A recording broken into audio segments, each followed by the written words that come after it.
Barrett, let me know when you're ready, and I'll start your timer. You'll have 10 minutes to make your case.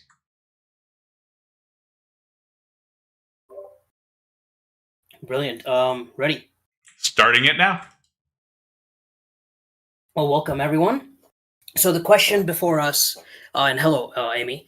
The question before us is, do the Hindu gods exist? Now, I have to be completely honest. There was no preparation as such. I've been in this, let's say, domain for a while now, and my contention has always been one of a seeker. I don't want to go into this debate thinking or even implying that I'm here to, convince the other side, convince any one of you, convince, in any capacity possible. But all we're here to do, as far as I'm concerned, is to discuss the truth around the matter. And we're going to do it by first defining these words. Okay? Hindu gods exist. Hindu. Now, you probably, and I mean, it's not just you as in, I'm speaking to a Western audience most of the time, because this is a politics Discord server, and that's just the reality. If you ask even the modern Hindus now, they will effectively give you, there's that old saying where you let two people enter the room and they come out with 5 opinions. That's the definition of what a Hindu means. So most of the debates that keep happening around this topic, whenever Hinduism or Dharmic religions, traditions are entering this arena, is that, why don't you just define what it is? Is there a way to objectively say this is what it is? Unfortunately, it is monism, and the world doesn't know it to the degree that we know monotheism. And when you're in that monistic space, what you'd effectively have to do is understand it from a completely different framework. So a little bit of humility in trying to understand that, I would just ask from Amy when we're going into the nitty-gritty of things. With that disclaimer, I just want to start that there is a core that is irrevocable, that is, I don't want to put in all the superficial layers like eternal and all these things, because for the Hindu framework, from where it starts, is effectively the rishis a long time ago went into the forest, disillusioned with the world. They went there, they meditated, they said, no, this is not the truth, this is not the truth. And effectively, after lots of neti, as in not this, not that, not this, not that, what ended up happening is they were meditating in the forest and a vibration emerged to them, okay? And it was Om. And from that, they kept in a trance, and imagine we're living all in a black box, okay? We're in a black box. Somehow, shadows, they felt the shadows, they interacted with the universality, the universal truth that binds everything together. And what they ended up with was the Rig Veda, eventually, after many iterations. And this is all happening, and I'm going to introduce a word here. It's called intersubjective conformity. Okay, well, what's the jargon, right? If you've seen Inception, this is a confirmation that if I'm having a dream and you're having a dream, the way that we know for sure, that what you had as a dream and what I had as a dream, irrespective of what I describe it as, the words I use and so on, I would need to be in that dream. And this is the convergence that the rishis had in that forest. Okay? And that's how they converged upon the realization of the monistic union of the world, which they ended up calling Brahman. Brahman, okay? The holistic. Imagine the biggest Venn diagram you can, contain everything known, unknown into it. That is the definition of the monistic one, the Brahman. And the wonderful thing about monism is that it's found in the smallest, I mean, I'm just using atom, we can go down to quarks, the smallest mote of existence that could be to the largest thing that could be. So all of these strings are connecting every single one of us in every possible way. And that is the substructure and the overall superstructure of monism. There's interconnection at every possible level. So now, the understanding of existence starts to morph, because in such a decentralized framework, what you end up having is this idea of perceiver and perceived in a way that the distinction between the created and the creator are effectively wiped out. They're wiped out in such a manner at the highest levels. Okay, 4.5 minutes. We are so okay. Sorry, I got lost in the train of thought. No, just giving you timer. Keep going. Oh, how much more time? 4 minutes and 20 seconds. Okay, excellent. So yes, this idea that we are united with the creator, it doesn't mean that we are the creator. I think a lot of what I'll have to do is dispel the myths and the just essentially the typecasting of what people think. Oh well, 33 million gods. Actually, no. In the Vedic, in the Shastras. So what we have are effectively a bunch of principles, in a way, which are codified as Shastras that are not going to change. Okay? And then on the other hand, what we have is Smritis, literally meaning memory, or something that is tracked down over history. And in Smritis, you have commentaries. And you have them on Shastras as well, but you have them evolving. They're applications of Shastras that go down, look at the world that they see around them, and then people in different times, which we call Yugas, they will write what is good for that time. And those are called Smritis. And Smritis keep evolving. So those rules, the application-based rules, keep evolving. So no, don't think, oh yeah, it's just woo-woo, oh yeah, Hindu, oh, let's go on the yoga mat and all sing and dance. This is not what that is, okay? There is an actual structure preserved for generations and eternally so. The other name for Hinduism is Sanatan. Sanatan means eternal. An eternal Dharma that... Now let me give you an example from the Puranas. So what we have is the Vedic age, the pre-Vedic Vedic age, and then the Puranic age, okay? So the Puranic age, they have described the ways that the gods lived, okay? And now you can interpret it in many ways, as I explained to you what commentaries are, right? One of them is that the preserver Vishnu is laying on the bed of the Nagas, okay? In the eternal waters before everything manifested. And he's dreaming different worlds into being. He's having multiversal dreams. And the way it's happening is that a lotus is blooming from his navel, okay?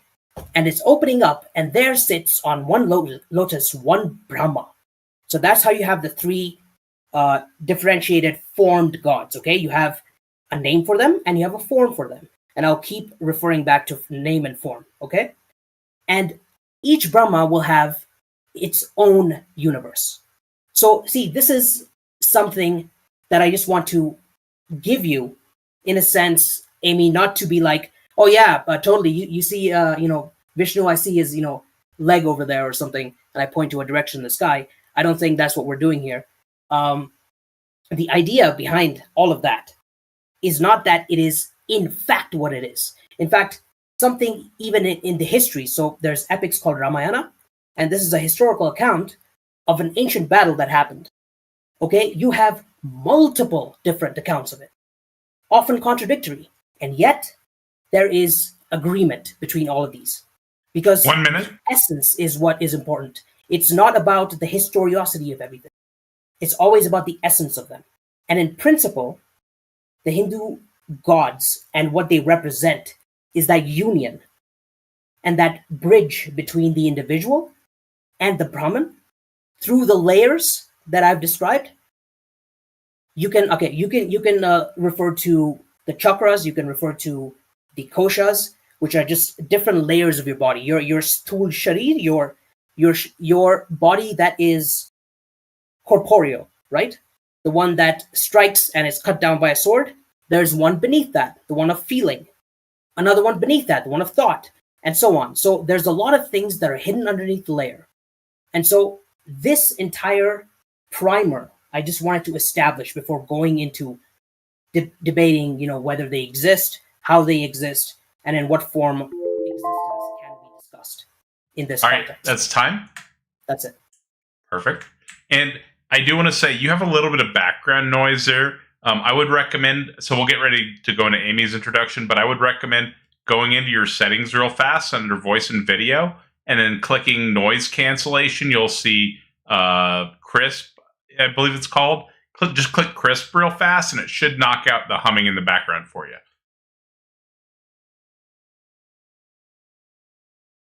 How's that? Much better. And then, perfect. And then, okay. Amy, let me know when you're ready, and I'll go ahead and start your timer.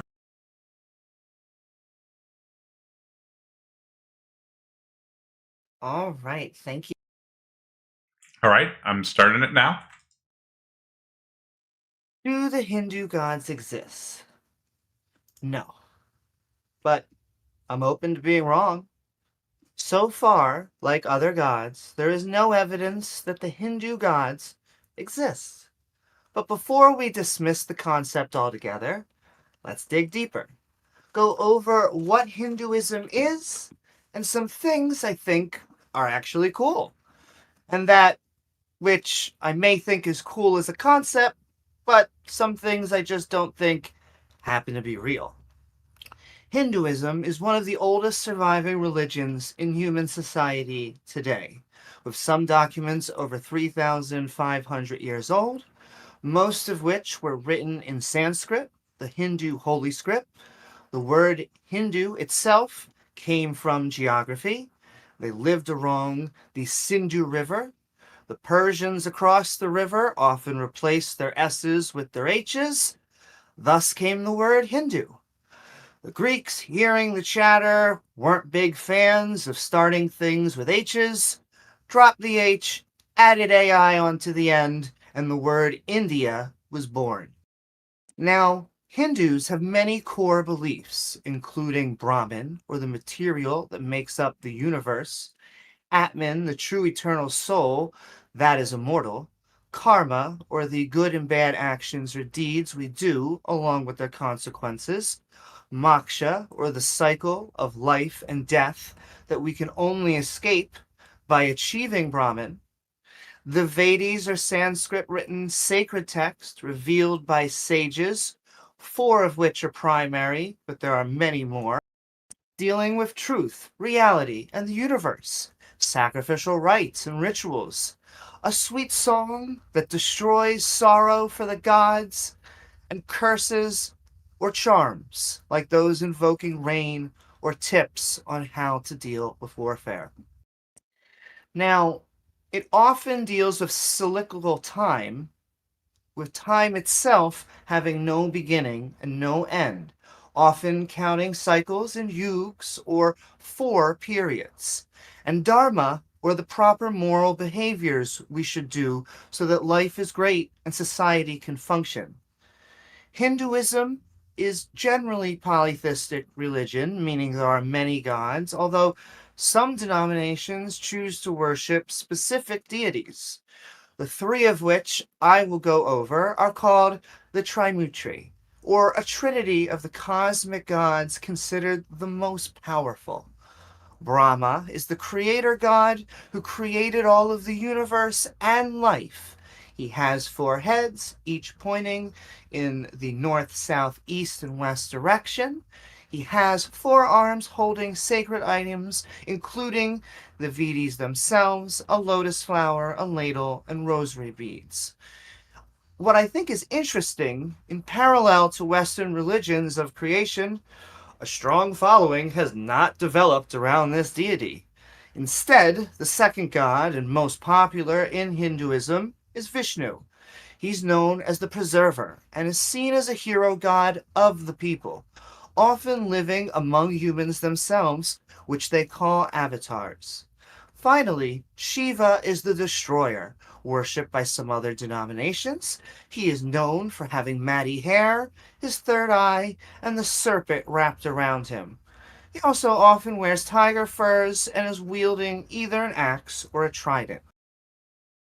Now, there are arguably thousands of more gods, but while some of these stories can contain within them metaphorical truth, the same truth we get from myths or any other story. Thus, my main objection to "do the Hindu gods exist?" is that so far there is no better scientific evidence for the Hindu deities than any other deity. That is to say, none. There are things I like about Hinduism. Hindus can be polytheistic, monotheistic, or even technically an atheist if you stretch it far enough, viewing it as a tradition based passed down the family, or using the practices but not following a specific deity. It's a non-profit religion, not money, but there are no actual prophets claiming to speak for God. 5 minutes? Which I do find annoying in other religions. Though, it's not about my opinion. What I want is good, sound, valid, and hopefully credible evidence that should convince any skeptic. If I get that, I'll change my mind. Thank you. Cool. Are you ceding the rest of your time? Yes, I am, because let's get into the conversation. I'm excited. Perfect.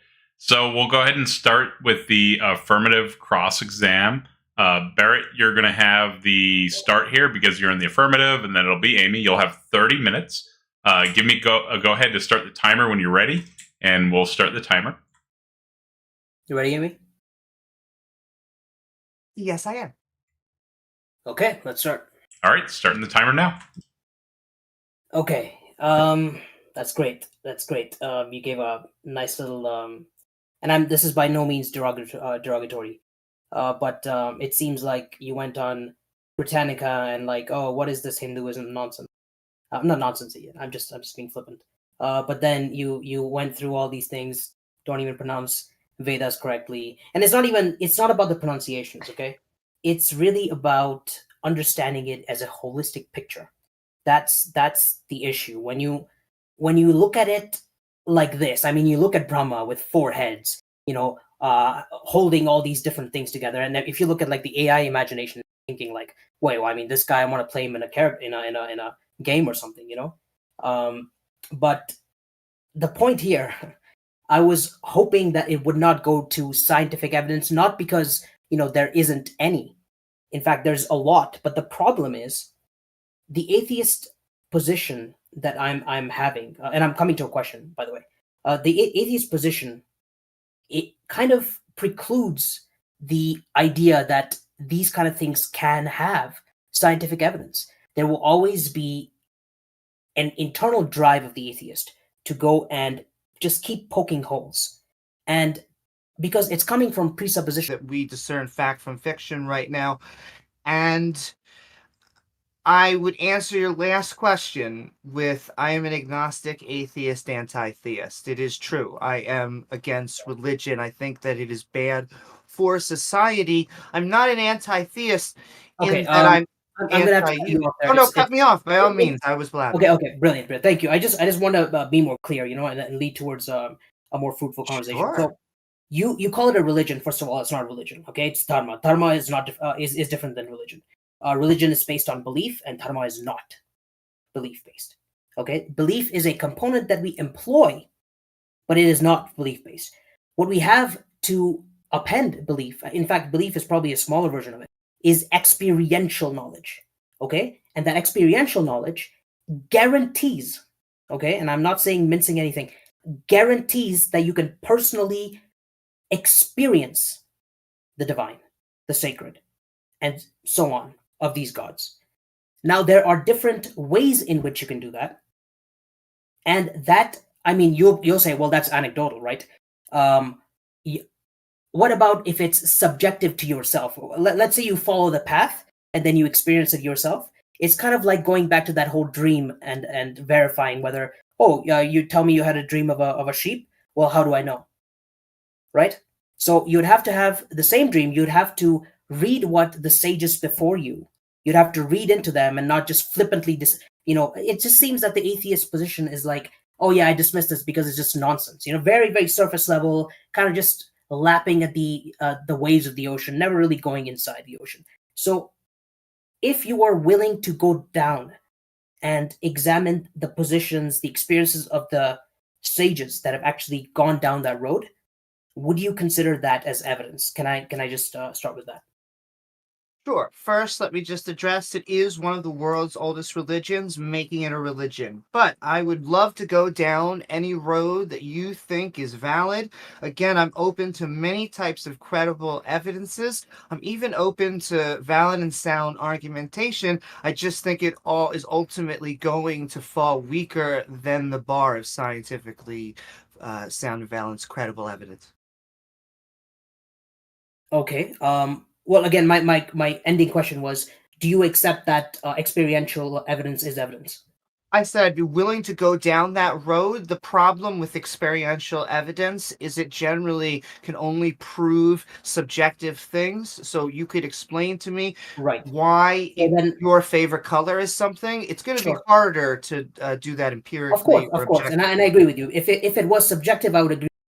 What about intersubjective conformity? I introduced that in the introduction. Do you want to replay of Sure. that, or? But what do you mean? Do you just mean by looking on the So inside have and you seen trying to become a Inception? better This is the person? easiest way I can explain this. I'm sorry. Have you seen Inception? I have seen Inception. Okay, so when they connect to the machine and they're like, well, we're in the same dream, right? And they come out of it, and if a third person is asking them, what were you doing? They're like, oh yeah, we were in this dream. Of its context, but you put it in the proper context. There are certain experiences that if you keep pursuing that path, people can actually, okay, let's put it in the Buddhistic sense, because they have a better documentation of their literature, because it wasn't burned from historical brutalities. But anyways, they have something called jhanas. Okay, jhana as in a level of enlightenment, and they have it going up. They go jhana level 1, 2, 3, 4, 5, and then for each level they have attributes that they have described, that this is people who have, like me and you, people like me and you, go here, follow these paths, follow these things for this long, and unwork. It's really about letting go. Okay, at the end of the day, but you're letting go, you're like, this is in the Buddhistic sense, by the way. You're letting go, and you reach a certain level, and they're like, that's it, you're on jhana level 5. Now, do you accept that kind of evidence as evidence, as someone who is kind of like, I agree with your experience because I've experienced it? Back to how literal do you interpret it, or how much are you just saying that it's more a way of life and it's more just the practices? I'm not saying it's a way of life. That is, again, it's one of those mainstream ways to describe it. But yeah, so now that you give validation to it, right? Even with conditions apply, right? I can take you through something. I can introduce you to the historical evidences of it. Mention things that you haven't heard of: Ramayana, Mahabharata, all of these different other tales, Adi Shankara times. I'm sure you haven't heard of it. Have you heard of it? I have heard of no, I don't think you would have to go into them for me.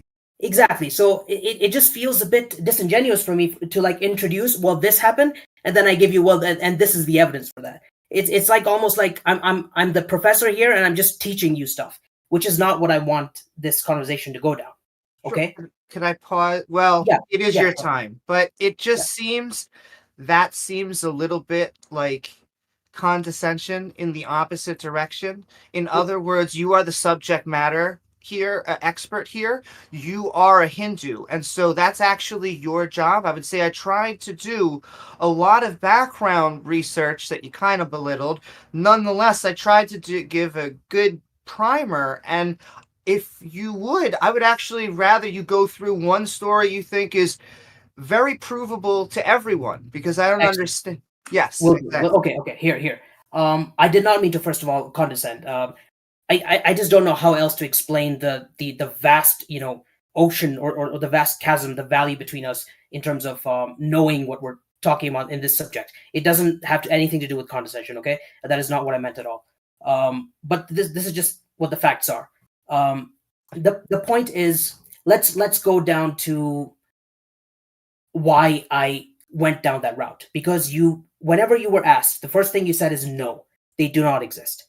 And it's just the arrogance in that statement, I feel, is not genuine when you're really trying to be a seeker and ask questions. And Can then I you ask compared you? it. Can I? Oh, 1 second, just Oh, let no, me finish. go. Yes, And yeah. then you Sorry. subsequently compared it with other gods, as if like some gods outside of the Hindu faith.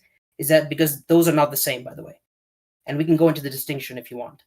But it just shows that there's a huge level of disconnect when it comes to the amount of preparation and the amount of knowledge regarding the system, right? And so if I were to introduce, for example, Ramayana, I would tell you, well, there's a bridge connecting the southern tip of India to Sri Lanka that was built during the Ramayana. Okay. And then you would ask me, oh, well, what are the evidences? And then I'll go into the evidence. And then you'll poke holes and I'll be like, no, well, this is what it is. This is where the thing is written. So that's what I'm saying. Like, what kind of scientific evidence within your knowledge base can I address? Sure. So, first of all, you're saying that it's arrogant that I'm saying no. It's not my time to ask a question, so I'll just assert it the other way. It would be saying, in my opinion, that you should be arrogant thus for saying yes.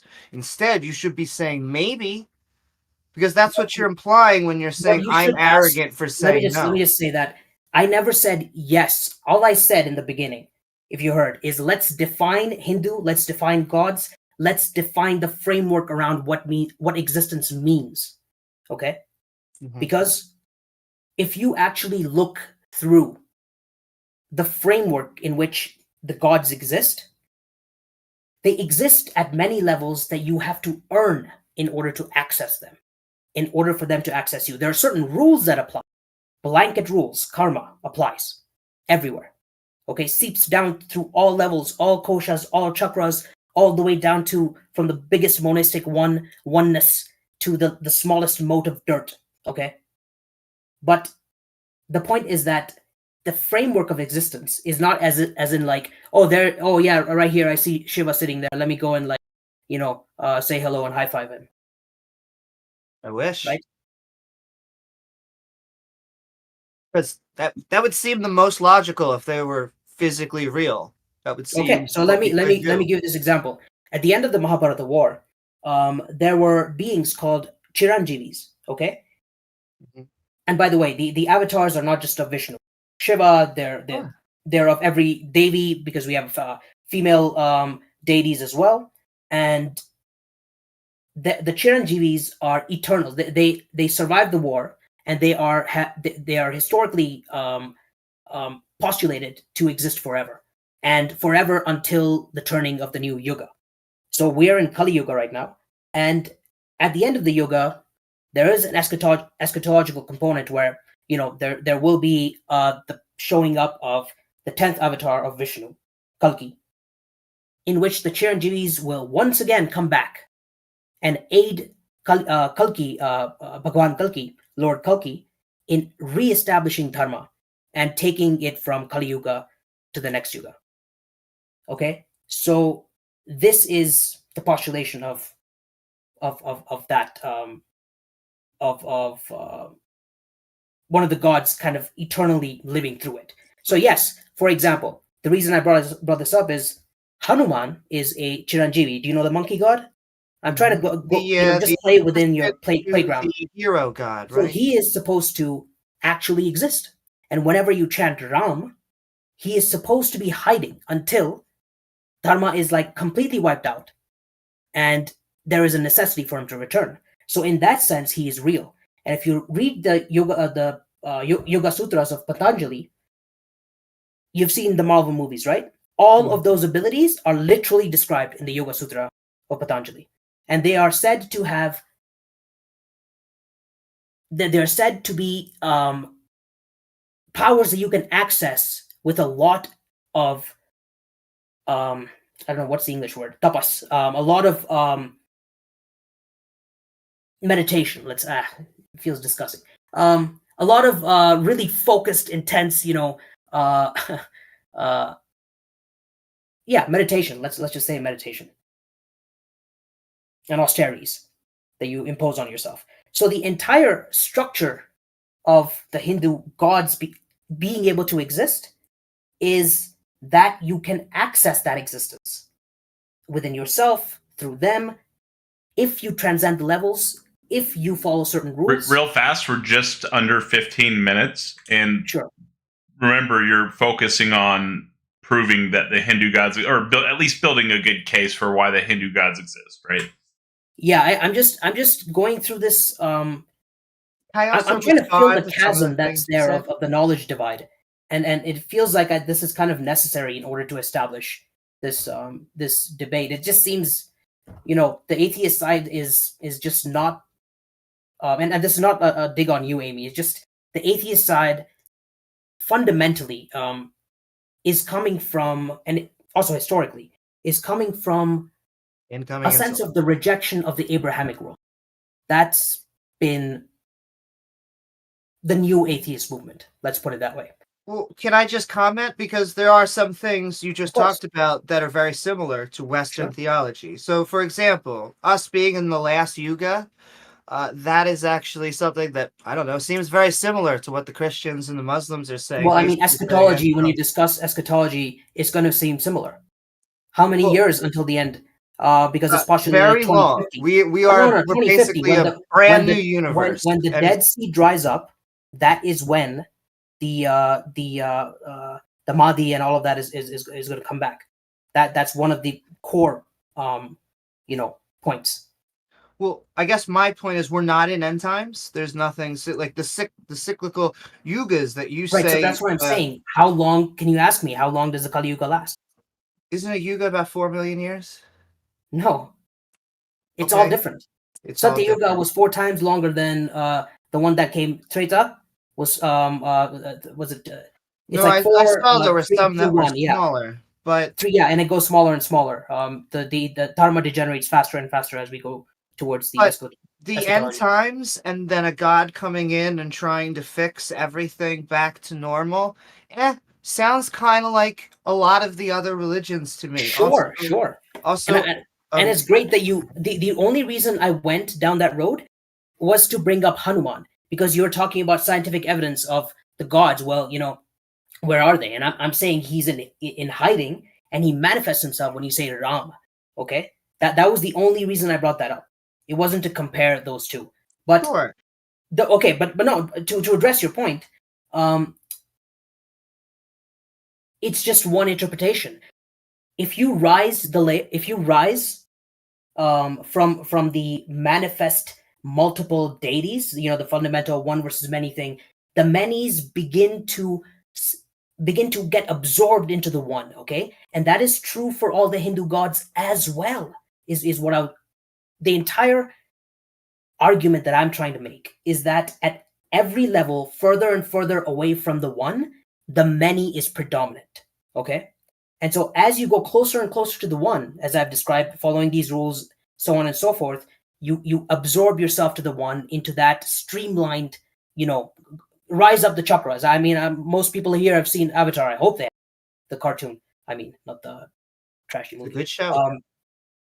But yeah, you're rising up. You're going up, and you're becoming streamlined to the consciousness, and all of these things, the changing of the yugas, all of that starts to evaporate.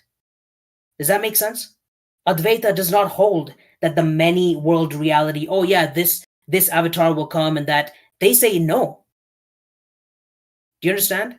I understand, but I'm rather more interested in your belief of an avatar, because an avatar is just the human embodiment of a deity. And I would rather know, do you believe that that is metaphorical in nature or literally true? I know it's not my time to ask questions, but... No, this is great, because it guides me to a better convo. The avatars are literally the deities descending in their essence in human form. And there's evidence for Krishna's existence. There's evidence for Rama's existence, 7th and 8th incarnations. Okay? There's evidence for the Buddha. There's evidence for Parshuram. All the way down, there's evidences. laid across. And I mean, I just think it's not going to be fruitful if we look and try to tear apart and, oh yeah, here's the evidence for that one, here's the evidence for that. It's just not fruitful. What I'm trying to get at is that these are the manifestations that happen at lower realms of experience and understanding. As you go towards the higher, okay, so let's put it in a more focused way, right? The schools of... Oh, you muted yourself, Barrett. Oh, my bad. The schools of philosophy that we have in Sanatana Dharma, we have the Astika, which have 6, okay? Samkhya, which deals with a dualistic interpretation, like a theoretical kind of exposition of consciousness and matter, right? As fundamentally separate. You have yoga, as in you can like become, go through the layers and reach liberation. You have Nyaya or logic, which deals with epistemology. You have Vaishika,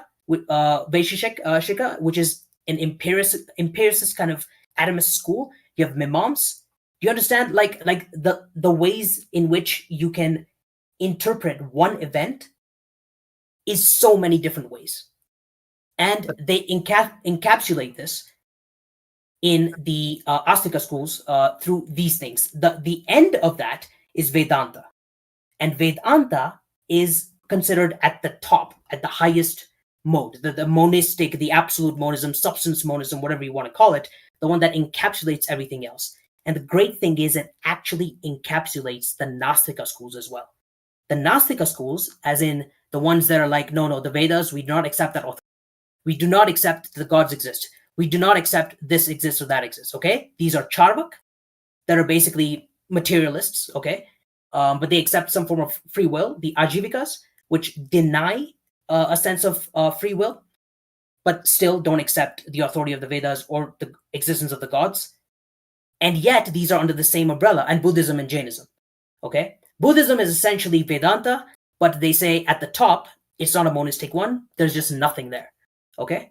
And Jainism is, let's just say, a more extreme form of Buddhism for now. So you see, everything is contained in this one whole. And what my task here is, in order to explain the existence of the Hindu gods, I have to explain the framework that can contain such heterodoxical, completely antagonistic things, and yet still be branches of the same tree, still be, of the same umbrella. Does that make sense? It does, but I think you're viewing me from a Western interpretation is misunderstanding what I fundamentally disagree with about deities to begin with, which is there are no conscious beings that are outside of a material world, that there seems to be, especially welcome to the Charvaka. Welcome to the Charvaka school. Well, no, and so I like that. So one of the things I tried to go out of my way and separating that the Eastern religions are in many ways, not always, but sometimes more friendly to the LGBTQ and minorities. They don't have a lot of this baggage. They have other baggage things like, I think, I wasn't going to go into caste because that really has nothing to do with Hindu gods, but it depends on that type of framework. However, I would say it isn't about Western versus Eastern interpretation. It is higher level than that. The Western and Eastern religions should be bundled together because I do not see evidence for either of them. The same problems that I have with Western religions. Again, one second. I would say, okay. One second, this is my time.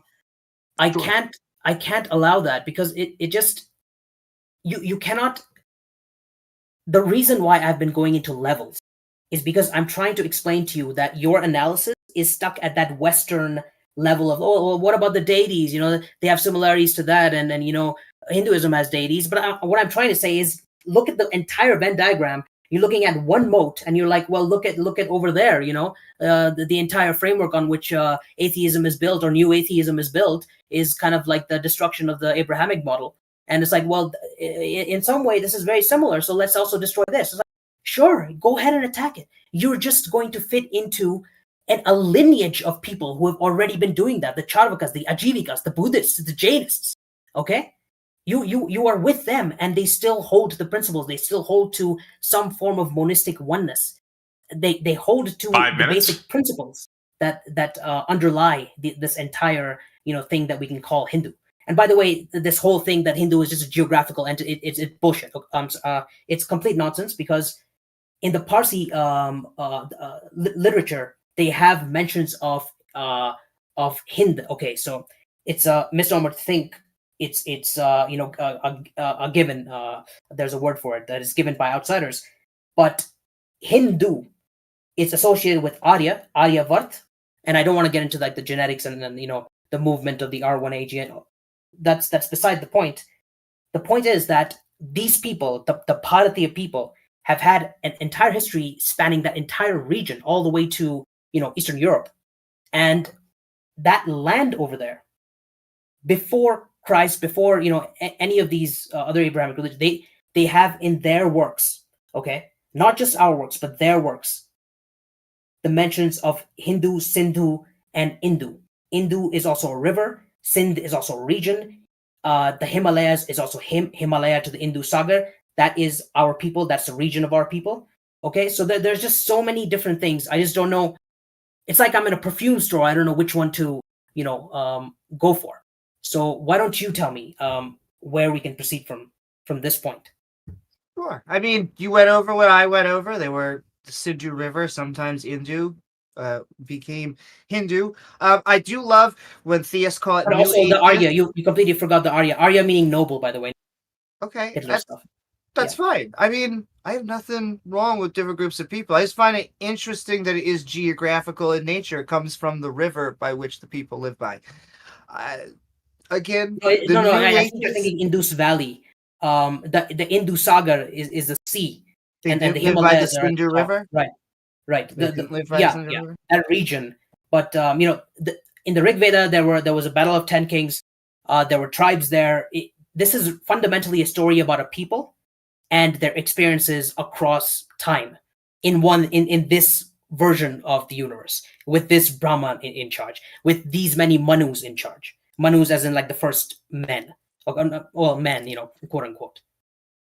But so I just want to, again, the new atheist thing, I always find it with religious people, I don't know why, but new is always bad and old is always good. I don't know. That's generally where I think that is. I just think it's very facetious. The arguments that new instead of saying new atheists, just call it atheists, because you don't really need to add it unless you're trying to be pejorative. Well, I don't want to denigrate the Charvakas or they actually had some great stuff.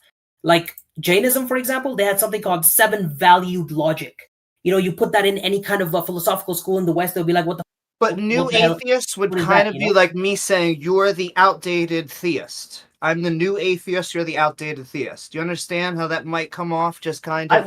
I'm only saying it technically, like Dawkins and Hitchens, they're like, we're the new atheists. I'm not saying it any derogatory. They don't call themselves the new atheists. That is a derogatory. Others do, or that's how I've heard of them. Sure, just like other people might call you the outdated theist. But nonetheless, Buddha was a real person, so it's different from accepting Wait. Why is Buddha a real person? Well, because we seem to have evidence that Buddha was right, a real right. person. So, like Jesus might have not been a real person. We have good evidence that Jesus was a real person. Hey, let's stop over talking. What constitutes as evidence is fundamentally, I've heard of it. That's evidence. Well, when we're looking in historical context, you look at a variety of frameworks. The history that you've heard of, right? Yeah, I'm sorry. Yeah, that's kind of how history works. I don't know if you knew that. Okay, 1 minute. Let's cut back on the over talking. Things I haven't heard of. That's not evidence. That's not evidence, by the way. Things I haven't heard of. That's not evidence. It's baffling, actually. But yes, the way that historical context works is that you look oftentimes at sources that disagree with the person. So, for example, they often quote Josephus when they're using Christianity because he wasn't a Christian.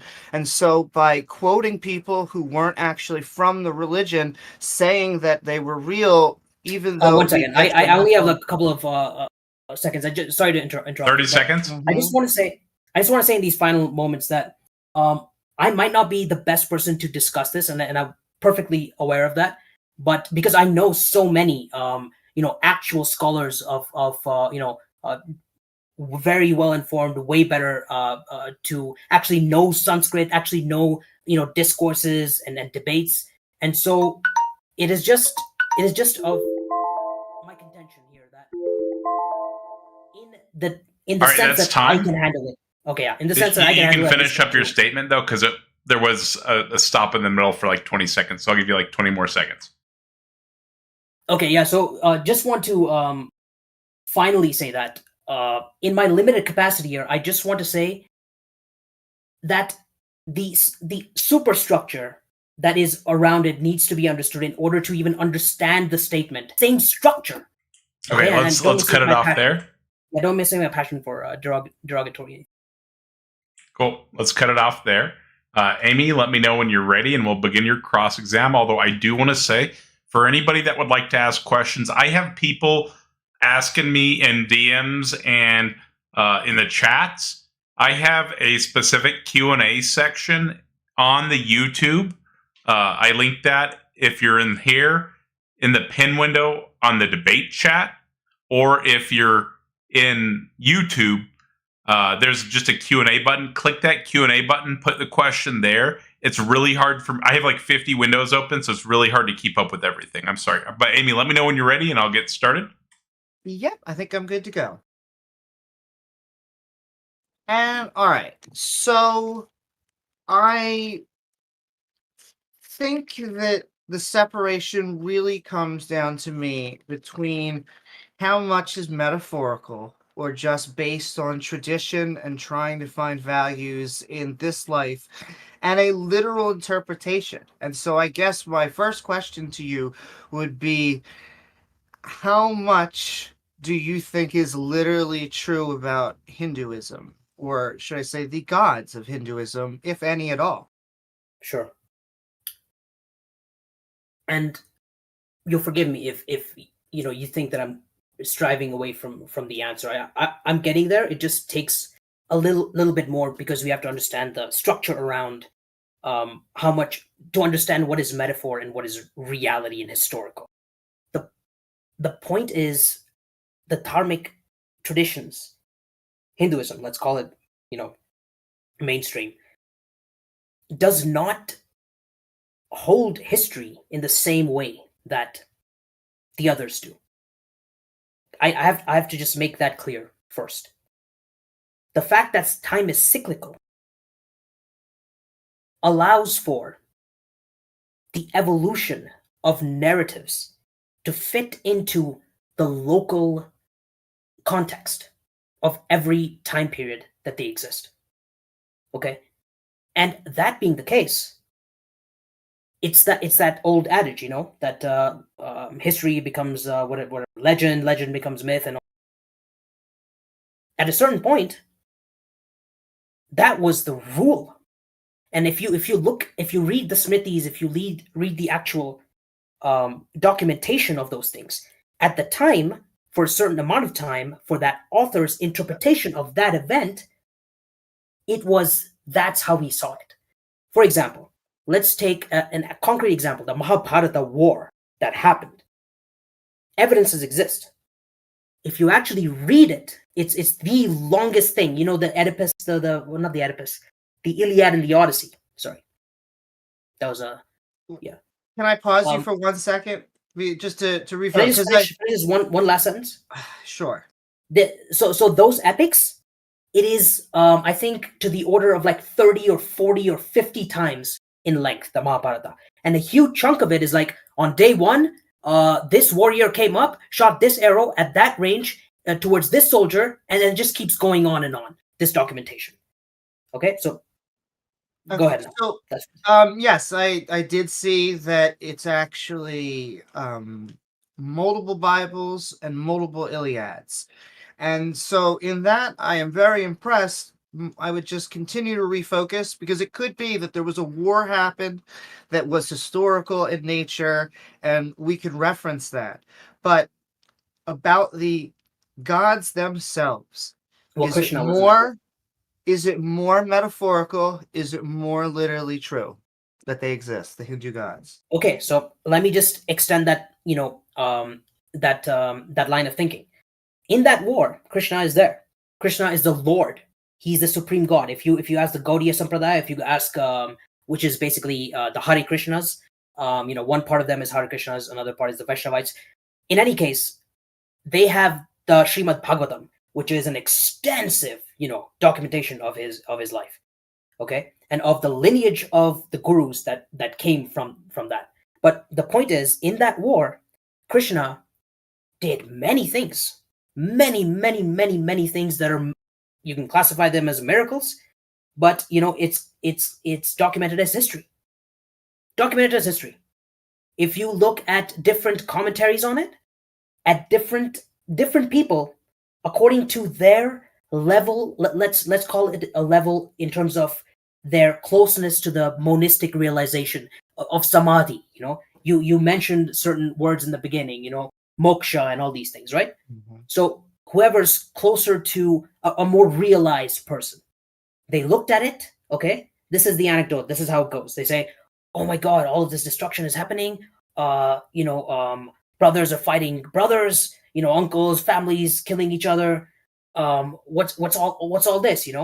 Someone who has been placed outside and observing the battlefield, when he's asked, he said, all I saw is Krishna's, it's his weapon, Sudarshan Chakra, is killing everyone. So that is his version of the entire war. What I'd like to know, though, because I am not convinced that Krishna was in that war. I don't believe that those miracles happened. So I guess, is there a reason besides it just being in the sacred text for why you think that they did? So again, your questioning is going into the historiosity. What I'm trying to say is, no Hindu is going to tell you, no, Krishna is, it's a matter of life or death for me. How dare you, Krishna so and so. Maybe in like Vaishnavite versus Shaivite time. But by the way, those conflicts that I think you inferred were basically an idea between those armies to validate which king is actually the best representative of Dharma. So it was a kingly battle rather than a. But can I just point out, I'm okay with you saying, if you say Krishna is not that important to me, or it's not going to be important to Hindus, that is fantastic. But no, that's not what I'm saying, though. Well, what I would really Krishna press on is alive in a subtle sense, in every sense. Every sense? What kind of subtle okay, sense? Okay, subtle sense. Okay, fine. Subtle sense.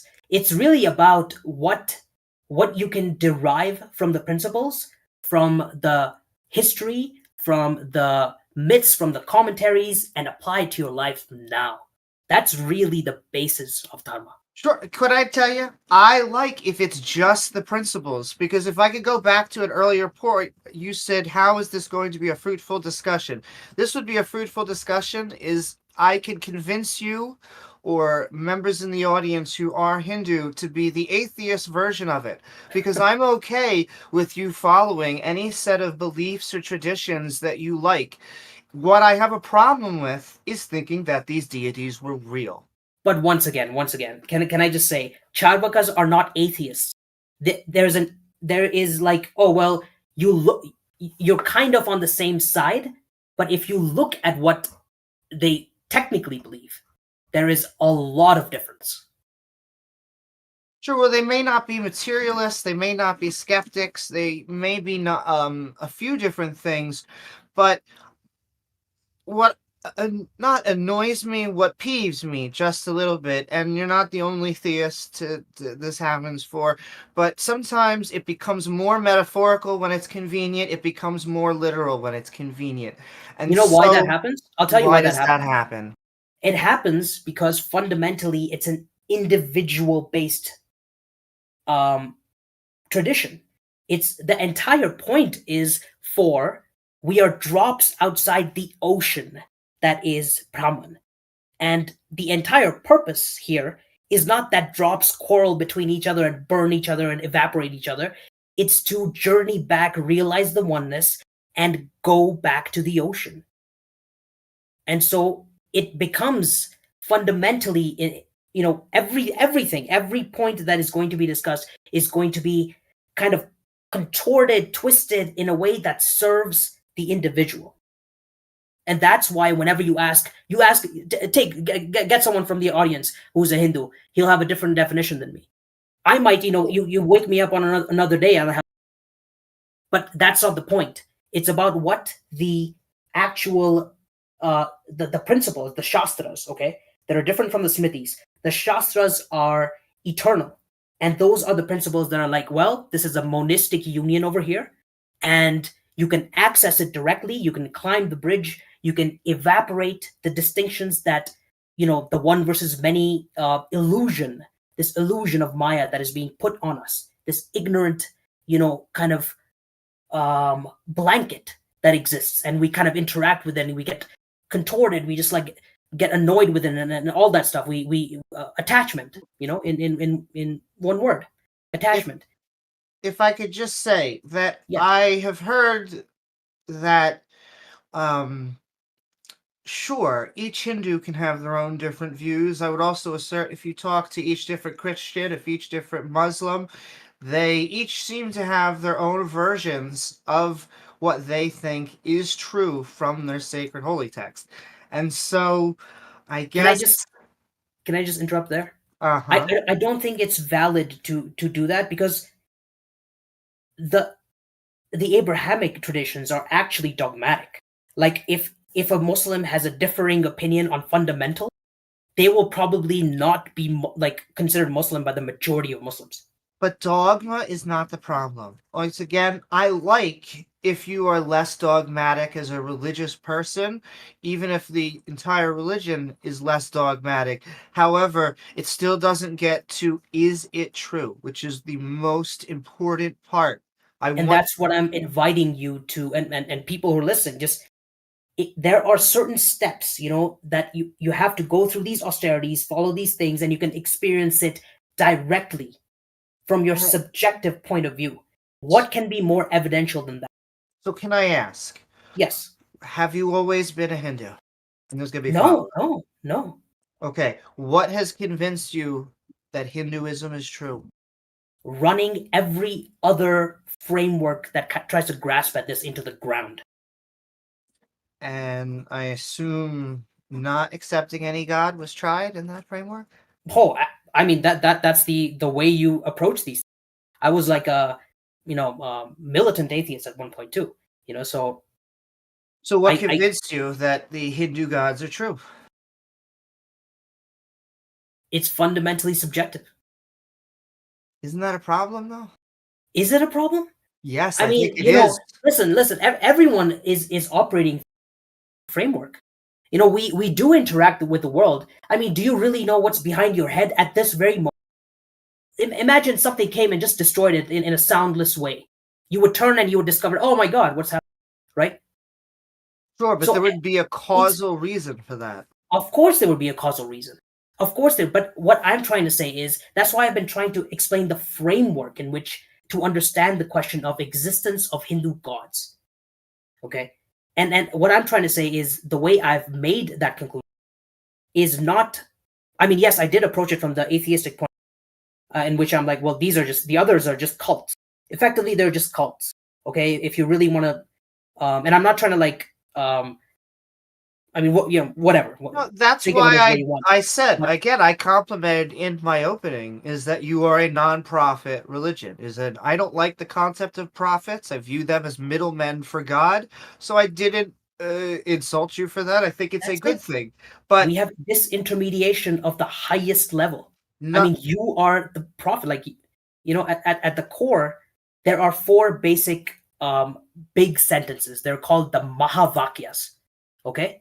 The Mahavakyas are found in Vedanta. And they effectively say that there is literally no distinction. There's four sentences, like this is that, you are that, and so on and so forth. I mean, I can give you all the Mahavak if you want, but... Well, I would rather go... I just want some of these concepts, like, I'd be interested what evidence you have that karma is real. I know it's not directly about a god, but I believe that because Hindus believe in a cyclical life cycle of life, because they believe in reincarnation, I do not like reincarnation. I think it's an unfair system if you were to actually boil down to what it would actually mean. Literally, someone would be birthed in a new life. Person who really had no choice in Well, any how of are you their- new? That's what I'm trying to say. What really How are transported you new? between? Because you two different parents had sex. How do you and define they, yourself? They How do you formed define this yourself? person. Let's cut back on the interrupting a little bit. Okay. And so it runs short. If we were to take how karma works, you'd have to have eventual new creations of souls. Like the math It's doesn't amazing how work you can do for mathematics karma. of it. Well, how would you? There's more people being No, but born every because day. Well, hold the on. reason why I say No, that, there's more people, billions and billions Sure. upon more people these Sure. days. So that would mean either the souls are there's some of Right. us that are fresh souls, or they're copies or duplicates of other souls. So yes, Right. it's actually not that harder than algebra. Yeah, algebra, right? Like a certain amount of, like imagine that water analogy, right? The infinite is Brahman, and we're drops, and the drops have to be smaller and smaller, and maybe the size of the drop determines how much Dharma we're born with. I mean, we can superimpose any We have forms thinner of meaning souls. on this kind of thing. But the point is that if I'm going to address that question about karma that you asked, Mm-hmm. karma actually validates free will. That's the fundamental beginning point of it. And in the Venn diagram, what is considered fate, is actually karma you've done in the past based on choice. Sure. Can I pause you for a second? I Yes, don't believe in yes. the concept of free will, so you would have to you'd have to now prove karma and Well, free will. neither does 14 the and a half doctrine. minutes. Yeah, free will is not considered the dominant position by Dharmics. There is no free will. It's just free will in the sense like the garden of choices is so big, it's contained within a certain boundary, but the boundary is so far into the horizon that you don't actually, if there is a limit. Like I can't just like, oh, I want to fly away right now, let me just sprout wings. Okay, but can I pause you? will What have. is the evidence for karma? Any of it being literally true at all? Well, karmic evidence, there's evidence for reincarnation, but you're not going to believe that, so there's no point in going there. Sure, because it's not believable to skeptics. It's Why not is- good well- evidence. Once again, I go back to the fundamental thing that I've been stating. Experiential, the experiential framework is dominant here, and if you can experience it at an intersubjective level, if you have confirmation, if I had a dream, someone else had a dream, we come and discuss that dream. How do you explain that? How do you explain that? Sure. So when it comes to dreams, No, I'm asking you. How do you explain that? when it comes to dreams, right now, all we can do is verbally or written type our dreams out. There may come a day where we can actually, through neurology, track what it's like to be in someone's dream. Sure. However, conceptual machine. dreams seem to be just some sort of screensaver our body is having us do, while our sleep is a very good healing process. We're helping our memory store things, and so it's just Sure. something for our consciousness to do right now. I don't give that much credence to Okay, let dreams me ask being you a this. powerful thing. What makes you a person? What How makes you- how are your How do you explain your idiosyncrasies and uniqueness from other people? Sure. So I am a conscious and sentient being. Consciousness is the mechanism Why by are you which different? Why are you the way animals. that you are? Consciousness is a mechanism by which animals are able to function and gather energy on the world. I add a layer of sentience. I would put sentience as adding a layer of emotion and feelings. Again, how are onto you that. different than other people? And what How makes am I you different? Because Yes. different sets of parents had sex, and thus we are genetically different. And because of that, and thus being in different points of time, we all have separate so experiences it's genetics. as these. So do you believe in epigenetics? This is Sure, Amy's hormone-induced cross-exam. genetic. But I do. I'm just clarifying. Well, I'm just not clarifying only it. that, but One can more I step. just say, first of all, I do believe epigenetics, just the hormone-induced things during pregnancy that affect said pregnancy. Okay, so But you I accept don't a form of understand. karma that is epigenetics but not like karma from one life to another. Well, I would say I'd accept Epigenetics is a form of karma. epigenetics. Well, that's your claim. I don't think you have any evidence for it, and that's why I keep on Okay, pressing can you you. I explain? Can you think define it? Can you define epigenetics? sure, epigenetics are certain things like during pregnancy, how the hormones will affect the fetus and its development cycle. I don't actually understand how that has anything to do with karma. My question is, I can will you tell you. I will explain tell it? you. Yes, I'll explain it. So epigenetics doesn't just happen during pregnancy. It's how your parents live their lives, their grandparents, generational trauma, so on and so forth. Okay, so you're inheriting all that karma. So you believe it in a lineal form, in a genetics form, but you don't believe it, transmigration of the souls and so on. That is happening. I mean, that's fine. There's many. I mean, most Hindus are probably going to be like, okay, or with regards to that. But it's an implicit, kind of conviction that whatever you do, there's a sense of accountability, and that's what karma serves. It's really about what these things serve, not exactly about the stand in the front of court and Just to swear. interrupt you, what I believe karma, and now I'm just asserting my opinion, but what I believe karma is just like how heaven and hell is some sort of mechanism that makes us feel better handling death. No. Karma is just something that makes us feel better. It may not be true, but you know what? Death is scary, and it may be kind of cool. I thought I was a good person, and therefore maybe I'll have a better life because I was a good person in this life. But I don't see any evidence for that. I also have you considered it as an equation? Like it's just what it's type just an of equation. The world is trying to solve itself, and you're a part of that equation. You're a variable in that equation, just like everyone else. I would say the world actually shows that, yes, sometimes good people get good things, sometimes bad things happen to bad people, but oftentimes good things happen to bad people and bad things happen to good Certainly. people. And the reason that happens tends to be because of a natural, chaotic world in which humans don't control everything. But my question, before I would actually just continuing on, because I do think that there is no good evidence for karma, but can I just ultimately, hold on one second. Okay. What I want to tie is that karma ultimately leading towards moksha, this sort of freedom from this life-death cycle. Do you believe in moksha, and do you have any good evidence for believing so? I believe in the super. Yeah, of course. The reason why I wanted to draw a parallel, imagining trying to understand what direction a specific ticker in the stock market is going to go, up or down. If you had all of the knowledge, you would actually be able to make a prediction. And that's the same thing with karma. If you had all the knowledge, you would actually be able to make a prediction. Okay, I don't think that's true. I don't think you could prove that's true. So I want to ask if you believe, because ultimately, karma, this type of system of transferring one's eternal soul, immortal soul, is to get to this moksha, which I would ultimately say, even though it's a little bit different within cyclical nature, it still shares many of the qualities of heaven and hell. There's still, just like all the other religions, in a point of trying we have heaven and hell. We have lower planets, lower planetary bodies that have a lower abodes that are equivalent to heaven. That's fascinating. I would love to see any evidence for that. But again, do you believe you're part of this system? Do you believe that you yourself can achieve moksha and break this cycle of life and death? Boil everything down. The dharmic framework is the only modality that is complete and coherent. With atheism, you're going to bump into singularities, and it's going to end with I don't know.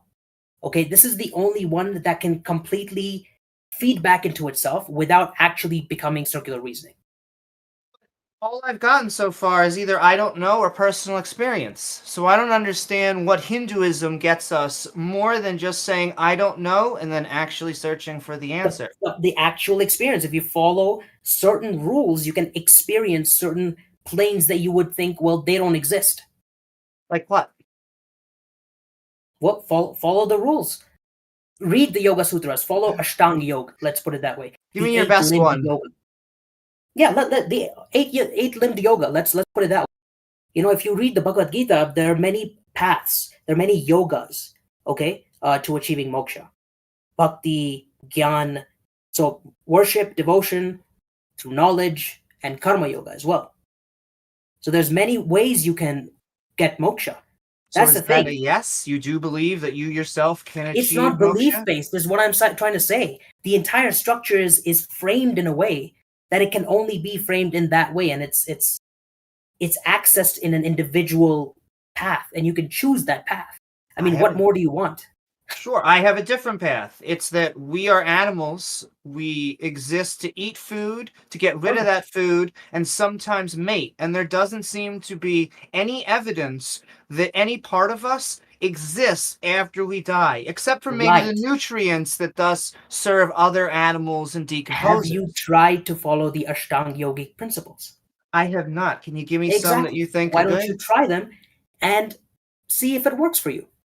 That's all the Dharmics are going to do. They're not going to come to the house and collect foreskins and do all that kind of shit. But can I pause you? You sound now just like the Christians. Have you prayed I'm truly denouncing to God? All you need to do is get on your knees, and all you need to do is sincerely ask That is not God what I'm to follow saying, you. though.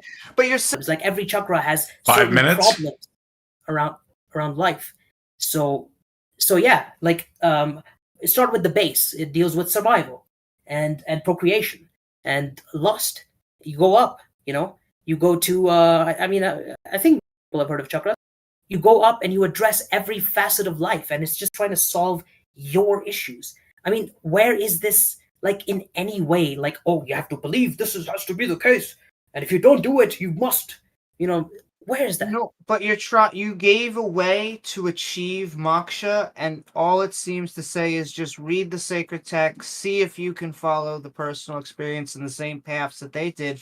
But I don't understand why any of this cannot be. Instructions of people who've been there. It's like you want to go from A to B. They're just like, well, this The is the question path. is, why can't any of this be empirically proven? Why is it just It like is all of empirically the proven, is Western what I'm trying to religions? say. But you're not going to accept that as evidence because you're going to be like, well, you believe it. That's why. Can I just pause you for a second? You don't have empirical evidence. I've been Yes, I asking you do. for empirical evidence for about 26 minutes now, and so Oh, far, so all Oxford I've University. gotten. I mean, we can pull up actual, Hey, university Bharat, research. please things allow that Amy to finish her statement. But so far, is all I've gotten is I don't know, personal experience, and follow the sages that they themselves have gone on this guide. Okay, so you actually want evidence? Yes. Okay. It's amazing. It's the same dilemma that I'm faced with. I have to explain the evidences of history, wars, and stuff. I pull it up, and you're going to keep poking holes. Evidence, just look up research articles on meditation, benefits, and it will tell you empirical evidence, scientific evidence. Can I pause you for 1 second? Because Yeah. I'm a fan of meditation. You'll hear other atheists like Sam Harris, who has his own meditation app, Of course, wake share up. those. Waking up. The reason that meditation works, however, is there's good biological reasons why calming yourself down, trying to focus yourself, offers good benefits. I'll continue to separate that out. They did it because of a layer of being that is above biology. No, they did it because biologically it helps them, and it's just circumstantial that it actually is religion. We can pluck the things that work. We can pluck the things that work, and I so still it's your see conjecture. no reason to follow things like karma, reaching moksha, or the Hindu gods in and of themselves. In fact, can I ask you, do you believe in some of these gods like Ganesha, like the elephant-headed god? You're asking belief. It's not a belief. It starts from experience. Okay? You experience it starts from experience. It's encoded. And then a belief is a part of it. But I mean, have you experienced any of these gods? Have any of these gods talk to you? No, because I think the way you're asking it is like, oh, am I gonna Ganesha's tummy at some point? What do you think? Is that what I'm believing? No, it's all about how it applies in this sense. Ganesha, Lord Ganesha is the remover of obstacles. Okay, we are praying. Our subtle bodies, okay, are praying in a belief sense, yes, because we are surrendering our ego to that that ideation over Can I there. just pause you And because I only have a everything minute that Ganesha left. represents. Bennett, 15 seconds. Is Ganesh, because you talked about Marvel movies, I actually think Marvel movies, DC superheroes in and of themselves are taking the mantle of myths. I think they use mythic structure. I think that's why it's so popular. My Absolutely. question for you is Ganesh closer to Marvel DC, closer to gravity and evolution? Let's put it that way. If it was Ganesh versus Marvel and DC combined, he would just, I don't know, blink an eye and they'll. You're saying that, but that's just because, I mean, that's what I could just make up something that says, he's the Ganesh I mean, eater. I'm making it up, right? Like, I actually know the life and times of Ganesha, the Puranas, all those things. I mean, why should I believe one movie of Marvel over? But it's not a movie. That's got a lot. Let me tell you. I mean, again, you've proven during the duration of this that you know not much. Let me put it in a nice way about what we're talking about. And I mean, despite all your best efforts, I'm not trying to sure say out the things. And if I could pause again, this, the last that's time. I just want to say again, that just feels like you're going back to the condescension of the first. It's not condescension, though. You are. So that's time. Go ahead and Amy, finish your statement, and then we'll move into the question and answer portion. Thank you. And even though it got heated, I still like the conversation. Yeah, but same. What I would say is that even though you may not trying to be, what that sounds like is just condescension to me. Because you are, again, as the Hindu, the subject matter experts, you are supposed to come in here and should be able to describe and I would say defend your God to a lay audience that may have no experience with them. I've spent the last week trying to do as best to research because I feel that is the honorable ethical thing. However, I keep on trying to figure out, are these gods literally true? I do not think I've seen evidence for that so far. I'm not sure what we're about to do, but that's up to Taco. But yeah, we're moving into the Q&A. Well, Barrett, since you're in the affirmative, you're starting out with the conclusion, and then Amy will do she's on the negative. So, how much time? 5 minutes. Okay. You ready? Okay. Ready. Perfect. Starting now. Okay. So, do Hindu gods exist? Look, I took the intro to lay out the structure of Sanatana Dharma, of Hindu Dharma, because I was trying to define, once again, I'm reiterating what I said in the intro, define what does Hindu mean, what does exist mean, right? And what does gods mean? And I've been trying to outline that the structure itself, the way that I've explained it, the framework, the modality, the dharmic modality, is unlike anything that the Western atheists, and I'll have to say Western atheists here, because the questions that are being posed are always history-centric, are always on the surface. There is no genuine, engagement with the idea of an experiential. They just call it subjective. What about intersubjective conformity? You have a dream, I have a dream. We come together, independent. Oh my God, it seems like we've had the same dream. There's no conception of engaging with any kind of evidence beyond, put it in my hand. Oh yeah, there's a Hanuman. Show it to me. Oh, all those years ago, this happened. Well, take me back. Reverse the time and take me back. There is no amount of evidence that the atheists will accept. And this is a presuppositional position from their end.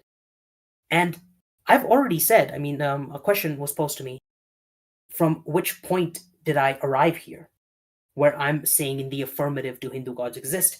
I defined what I meant by existence. I defined what I meant by gods, where they're structured, which layers, at which layers do the lower gods stop mattering, at which layers do the truths start to dissolve, and as you come closer and closer to the one, literally everything that is the many in the one versus many fundamental theological question starts to evaporate into the one. And that's what monism is. And that's been the entirety of what I've been trying to convey here.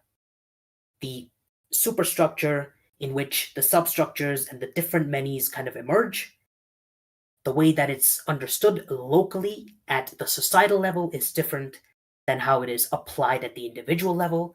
You're not going to find any Hindu who's like, well, there's not many evidences for Ganesha. I mean, how did Shiva, according to this story, Ganesha was a human, then he became an elephant-headed. I mean, I don't see.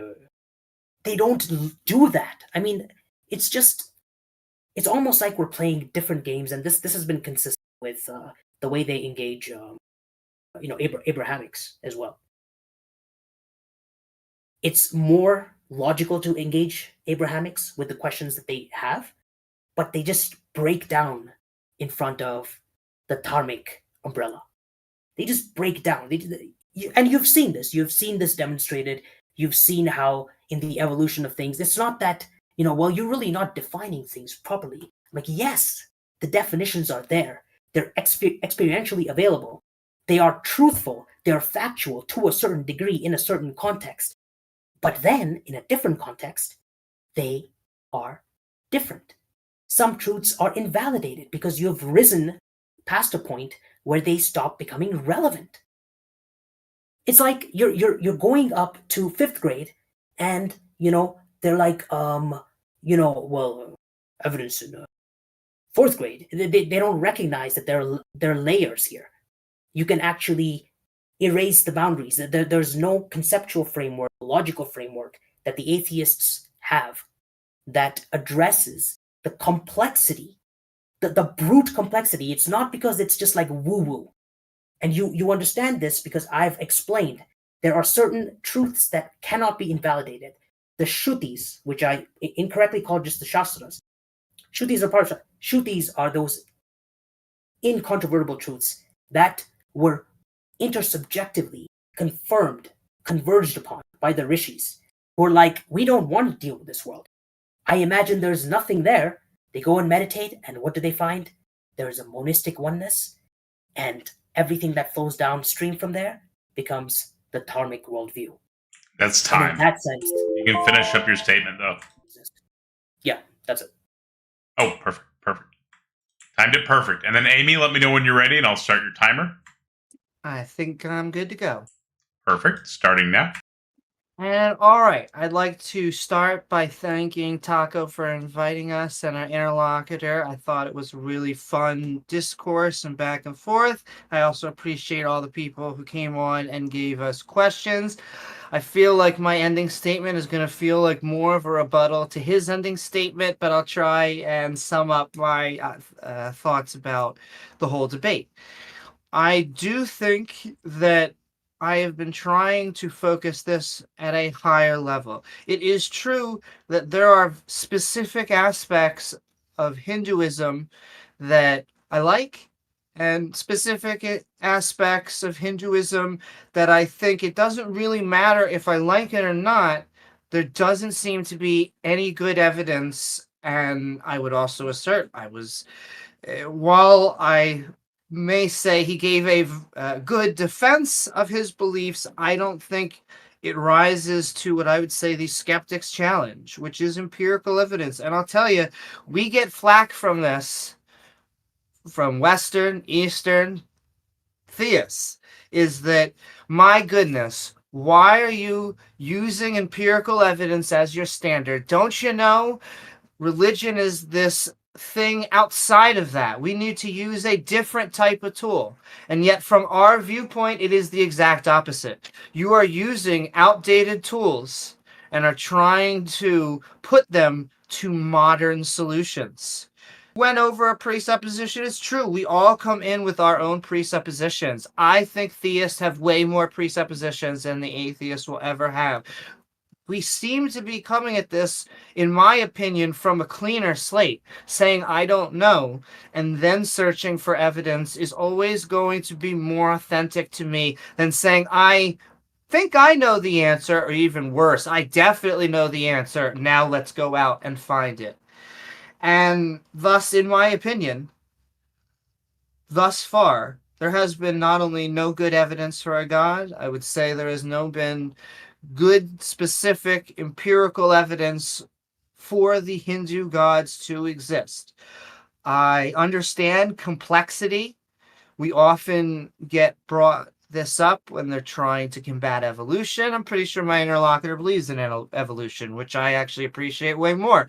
But I would discount this notion of complexity dealing with any form of creation. Complexity tends to be what happens naturally, and thinking agents trying to wrangle said complexity and make it simple again tends to be design. A good example is trying to make an easy, simple way for us to handle and drive a car. He also, and I'll wrap up, but he very much said that this is not woo-woo. And so let me emphasize that this is woo-woo. That I could not have thought of a better word for what we are not just many of these beliefs. But I will also say, in his defense, I hear this from many other miracle claims and other extraordinary claims. Theists that would probably look down on him for his claims. I would actually say that it all gets put in the same bucket.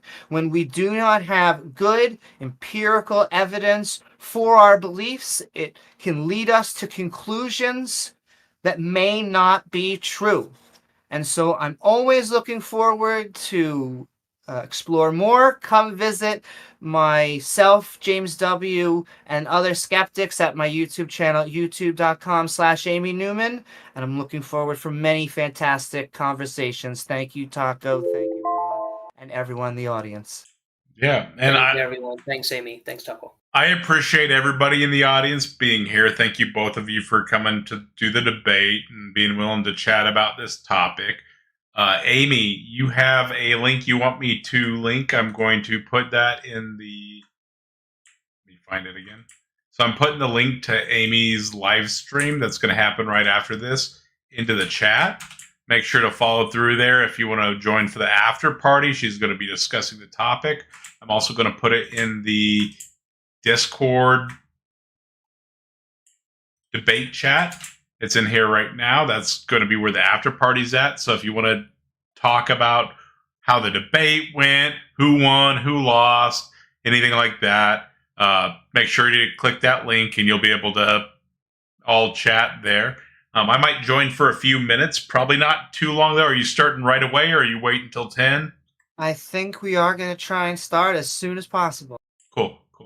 Well, I appreciate both of y'all being here. Do either of you have anything you want to plug again? Before I know I linked your thing, but and you're linked in the description of the video, but either of y'all have anything else you want to plug?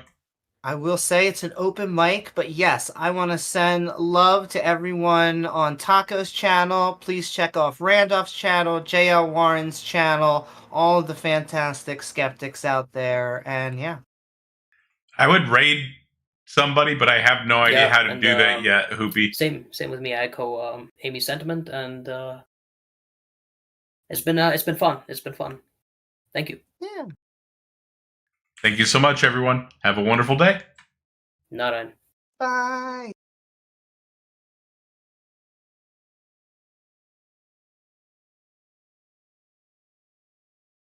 All right, I'm hopping off, but it was a fantastic discourse. And Taco, if you come by, yeah, it was a good conversation. Thank you for doing it with me. Yeah, no, thank you. This is really fun. Thank you, everybody, for watching the stream. I hope you enjoyed the debate. I was trying to figure out how to raid somebody, but I truly have no idea how to raid somebody. So I'm playing with this for a second, trying to figure out how to raid, but I don't know if it's going to happen. So if Hoopy knows how to raid, I can do that. Do you know how to raid Hoopy? Because I can raid Amy. Any idea? I don't know how this works. I'm old. All right, well, we'll figure this out next time. But thank you so much for watching. You all have a wonderful evening. I'm going to go ahead and turn this off. Everybody take it easy. We'll see you tomorrow. I think we're going to have to move up the AMA tomorrow, so that might be in the afternoon. But take it easy, everyone.